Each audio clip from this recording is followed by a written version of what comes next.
அந்த 3 பேர் வந்து பார்த்தீங்கன்னா, இந்த கிராமத்தில இருக்கிறவங்க பட்டியலின மக்கள். அவங்களே அவங்களுக்கான இத கலப்பாங்களா? திடீர்னு ஊடகங்களுக்கு வீடியோக்கள்லாம் வருது. அதெல்லாம் அப்போது எடுக்கப்பட்ட வீடியோ. எப்படி அவங்களுக்கு இந்த வீடியோ வருது? திருமாவளவன் சிபிஐ விசாரணை கேட்கிறாரு. சாதாரண விஷயம் கிடையாது. அப்போ தோழமை கட்சியான திருமாவளவனே இந்த அரசுடைய காவல்துறை சிபிசிஐடி மேல நம்பிக்கை இல்லை.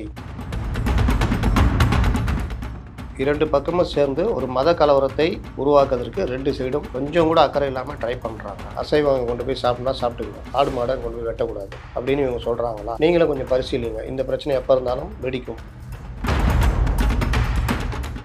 காவல்துறை என்ன பண்ணுது? இது வரைக்கும் அவங்கள அது வரைக்கும் விடுறது அதான் அனுமதிக்குது. அவர் பிரியாணி எடுத்துகிட்டு போகலாமான்னு கேட்குறாரு. ஆடு மாடு வெட்டக்கூடாது, பிரியாணி எடுத்துகிட்டு போகலாம். போங்க கம்முன்னு. திடீர்னு வந்தார் இவர் ராமநாதபுரம் எம்பி. எவ்வளோ பிரச்சனைகள், இஸ்லாமியர்கள் பிரச்சனை, எவ்வளோ பிரச்சனை, அதெல்லாம் விட்டுருங்க. ராமநாதபுரம் மக்களுக்கான பிரச்சனை எவ்வளோ இருக்குது. இவ்வளோ நாளாக எங்கே இருந்தார் இவர்? தமிழக அரசுக்கு இன்றைக்கி இருக்கிற பிரச்சனைகளில் இப்போ அண்ணா யூனிவர்சிட்டி பிரச்சனை, இப்போ வேங்கை வயல் பிரச்சனை, பரந்தூர் பிரச்சனை, பல பிரச்சனையை டைவர்ட் பண்ணுறதுக்கான பல வேலைகள் நடந்துகிட்டே இருக்குது. முடிஞ்ச உடனே நம்மால் ஆரம்பித்தார். பெரியார் பண்ணார், அவ்வளோதான். உடனே தூக்கிட்டு பெரியார் என்ன சொன்னார்னா, அதனால் நமக்கு யாருக்காவது 5 பைசாவுக்கு பிரோஜனம் இருக்கா? திருப்பரங்குன்றத்தில் நடக்கிற பிரச்சனைக்கு கோயம்புத்தூரில் வெடிக்கும், திருநெல்வேலியில் வெடிக்கும், திருவல்லிக்கேணியில் வெடிக்கும். அது அரசியலாக மாற்றப்படும். ஒட்ட வைத்த படம் நம்ம தெரிஞ்சுட்டு என்ன பண்ண போகிறோம்? அடுத்து நீட் எக்ஸாமில் எதாவது எழுத போகிறோமா? சீமானும் பிரபாகரனும் இருந்த படம் ஒட்ட வைக்கப்பட்டதா அல்லது சித்தரிக்கப்பட்டதா?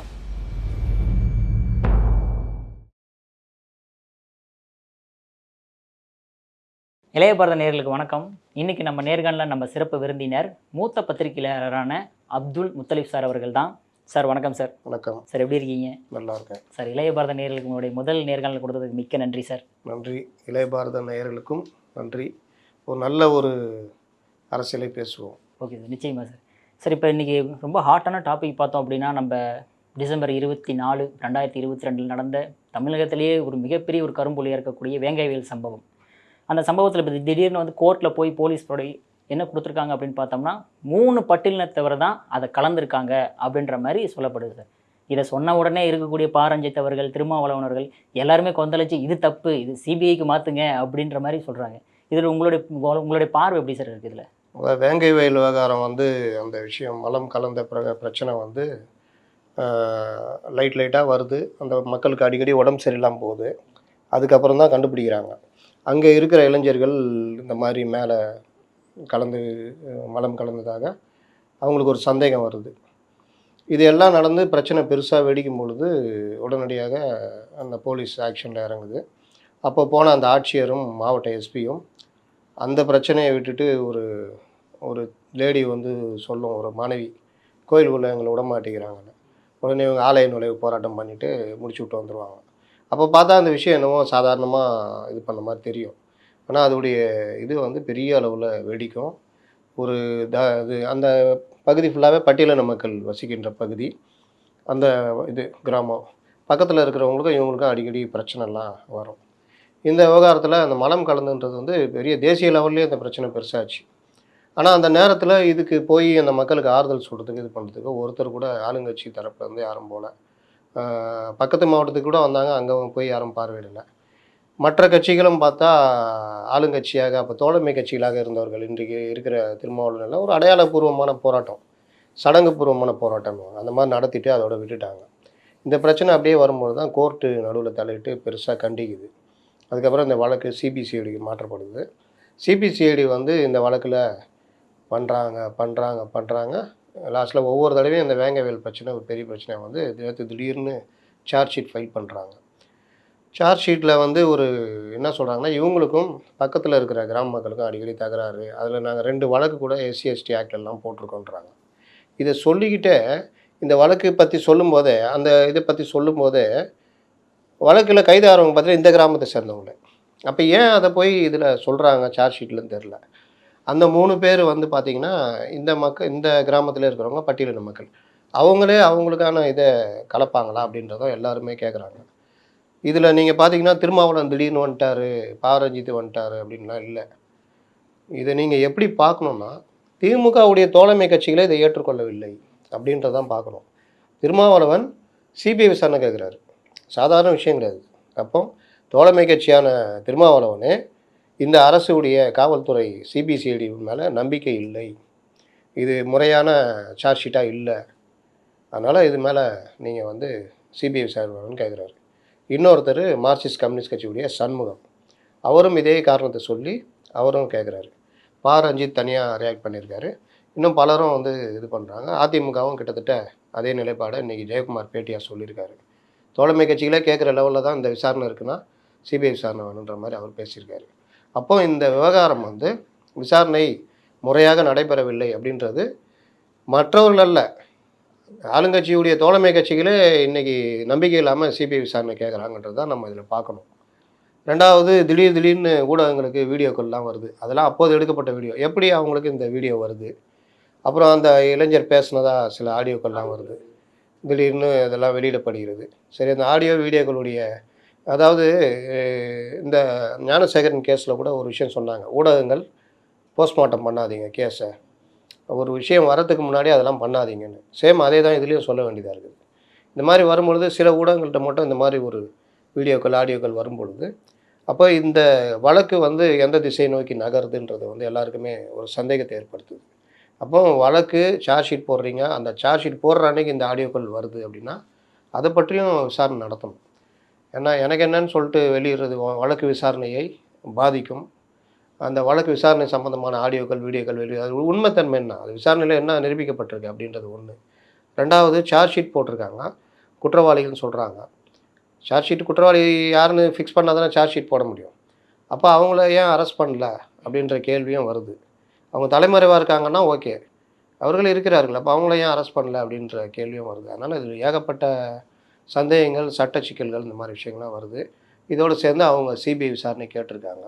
நம்ம அந்த மாதிரி தான் அந்த விவகாரத்தை பார்க்க முடியும். சார், இப்போ எந்த சமுதாயத்தை காப்பாற்றுறதுக்காண்டி இந்த மாதிரி பட்டியலினத்தவர் மேலேயே வந்து பழிய போடுறாங்க திமுகவினர்? அந்த மாதிரி சந்தேகத்தெல்லாம் நம்ம வந்து எடுத்துக்கிட்டு நேரடியாக சொல்ல முடியாது. ஏன்னா இது வந்து விசாரணையில் இருக்கிற விஷயம். விசாரணையில் இருக்கிற விஷயத்தில் போயிட்டு நம்மளும் போய் போஸ்ட்மார்ட்டம் பண்ணிட்டு ஏன்னா ரஞ்சித் அவர்களே அதை தான் கேட்டிருக்காரு, யாரை காப்பாற்றுறதுக்கு எங்கள் ஆட்களை பலி கொடுக்குறீங்க நீங்கள் அப்படின்ற மாதிரி கேள்வி. அவர் அந்த ஜாதி அடிப்படையில் அவர் இது பண்ணுறாரு.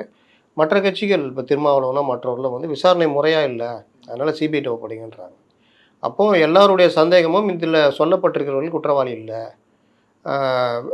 எதையோ மறைக்கிறதுக்கு இவங்க பண்ணுறாங்கன்றது தான் தோழமை கட்சிகளுடைய மார்க்சிஸ்ட் பார்ட்டியாக இருக்கட்டும், இதெல்லாம் இருக்கட்டும். இன்றைக்கி நாளைக்கு காங்கிரஸ் மற்றவங்க கூட அறிக்கை விடலாம். அப்போ இந்த விசாரணையில் இருக்கிற விஷயம், அதில் தோழமை கட்சிகளுடைய நிலைப்பாடு, இதை தான் நம்ம சொல்ல முடியும். அதுக்குள்ளே பூந்துட்டு நம்ம அதிகபட்சமாக அதிக பிரசங்கித்தனத்தெல்லாம் காட்ட முடியாது.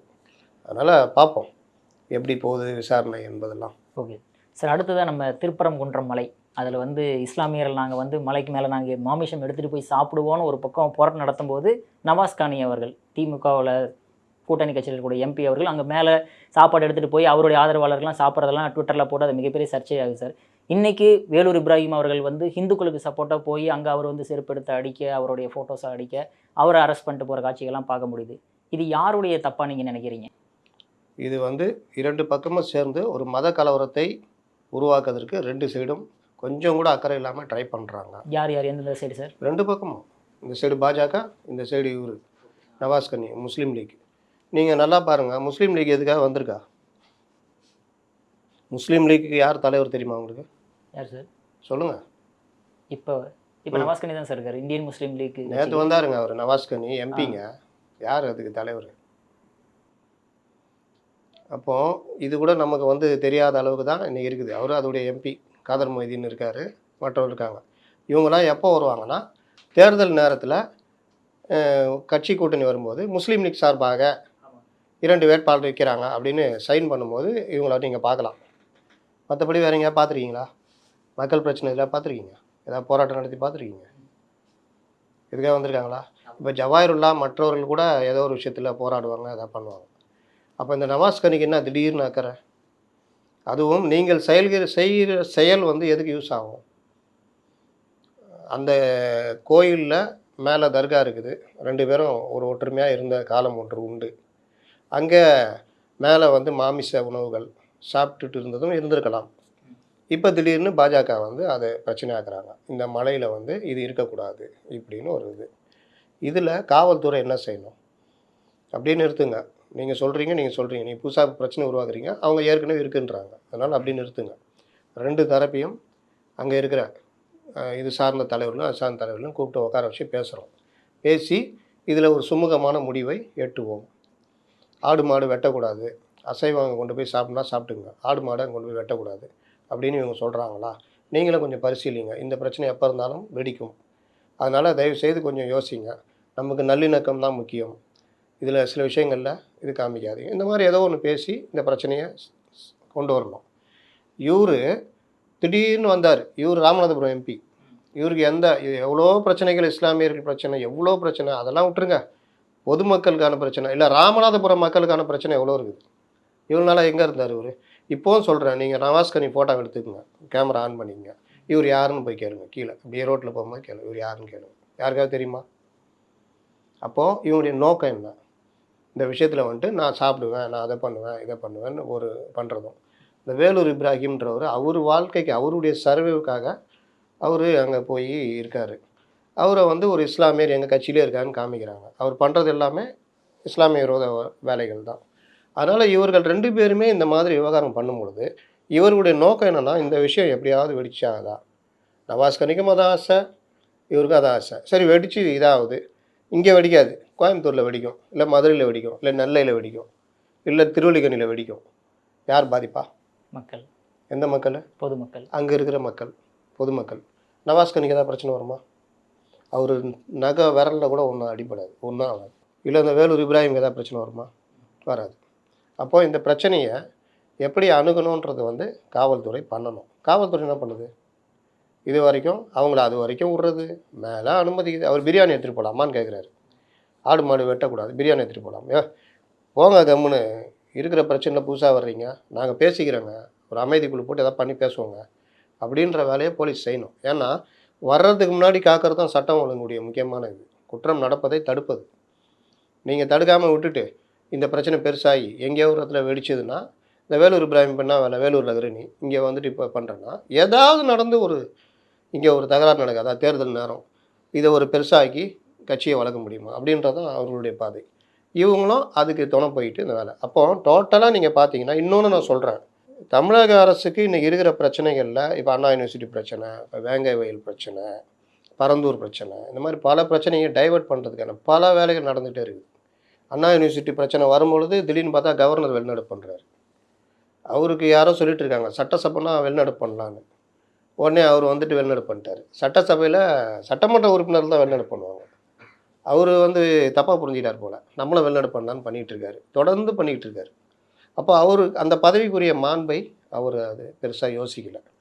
அதனால் என்னாச்சு, அண்ணா யூனிவர்சிட்டி மேட்டர் பின்னாடி போயிட்டு ஐயோ கவர்னர், கவர்னர் பாருங்கள், கவர்னர் எடுத்து போராட்டங்கிறான்னு ஓடிச்சா. முடிஞ்ச உடனே நம்மளால் ஆரம்பித்தார், பெரியார் பண்ணார், அவ்வளோதான். உடனே தூக்கிட்டு பெரியார் என்ன சொன்னார்னா, அதனால் நமக்கு யாருக்காவது 5 பைசாவுக்கு பிரோஜனம் இருக்கா?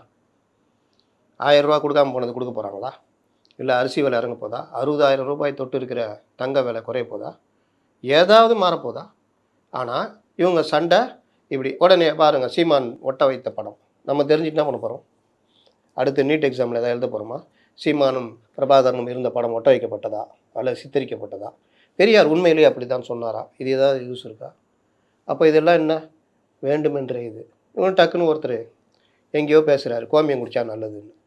குடிச்சிக்குங்க, நல்லதுன்னா குடிச்சிக்குங்க, அவ்வளோதான் நம்மளுடைய பதிலாக இருக்கும். எப்படி இப்படி சொல்லலாம், கோமியம் வந்து குடிப்பது நல்லதா? நம்ம ஆளுங்க வேறு வேலையே கிடையாது.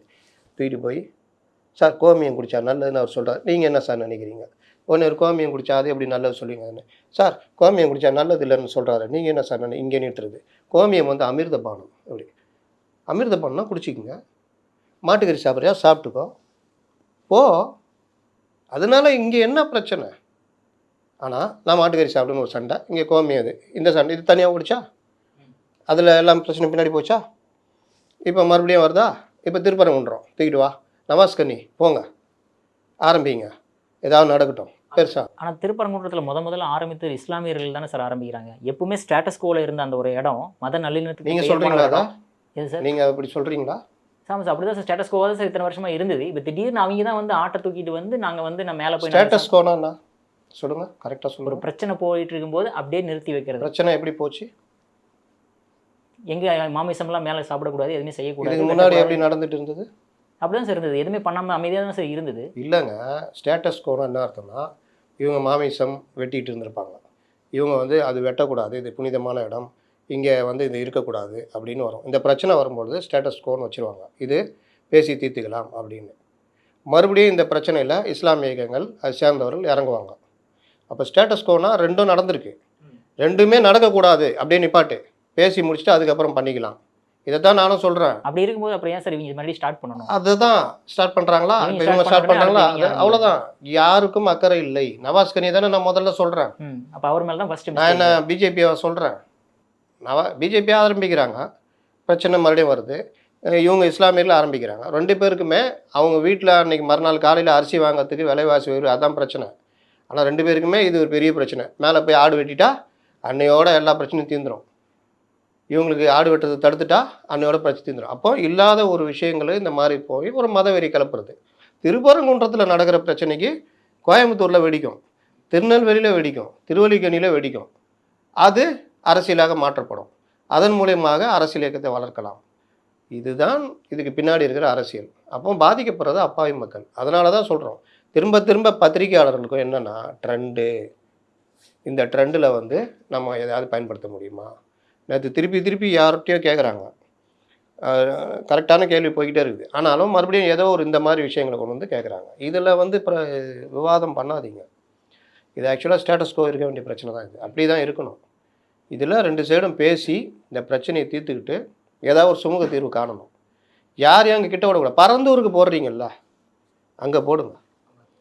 ஆனால் பரந்தூருக்கு போங்க, நீங்கள் உங்கள் சொந்தக்காரை பார்க்க போங்க. யார் சார் உள்ள சொந்தக்காரர் இருக்காங்க, அவருக்கு ஃபோன் பண்ணி வர சொல்லுங்கள். உங்கள் சொந்தக்காரர் தானா? ஆமாம் சார். எப்படி சொல்கிறீங்க சார்? குழு ஃபோட்டோலாம் இருப்பாங்க சார், குடும்ப ஃபோட்டோ. அப்படியா, சரி போங்க. எவ்வளோ நேரம் இருப்பார்?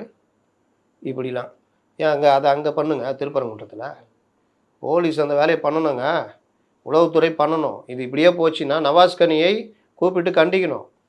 என்ன நினச்சிக்கிட்டு இருக்கிறீங்க? இருக்கிற பிரச்சனை வந்து நீங்கள் தனியாக போய் பிரச்சனையாக ஆரம்பிக்கிறீங்கன்னு சிஎம் கூப்பிட்டு கண்டிக்கணும். பிஜேபி தலைவர்களை கூப்பிட்டு பேசணும். இந்த பிரச்சனை நான் பார்த்துக்கிறேங்க, இது அமைதியாக முடிப்போம், தேவையில்லாமல் மாநிலத்தில் ஒரு சட்டம் ஒழுங்கு ஏற்படுத்தாதீங்க, நான் பார்த்துக்கிறேன், நான் போலீஸுக்கு இது பண்ணியிருக்கேன், அது என்ன நாங்கள் ஒரு கூட்டுக்குழு போட்டு பேசி முடிப்போம்னு சொல்லணும். எனக்கு என்னென்னு இருந்தால் முடிஞ்சிடும் கதை. அதை தான் திருப்பி திருப்பி உருவாக்குறாங்க. மறந்து போகிற விஷயத்தை நம்மளும் திருப்பி திருப்பி பேசிக்கிட்டு இருக்கிறோம். அதனால் இதை கடந்து செல்வோம். சார் உங்களுக்கு பொன்னான நேரத்தை இளைய பாரதம் ஒதுக்குனதுக்கு மிக்க நன்றி.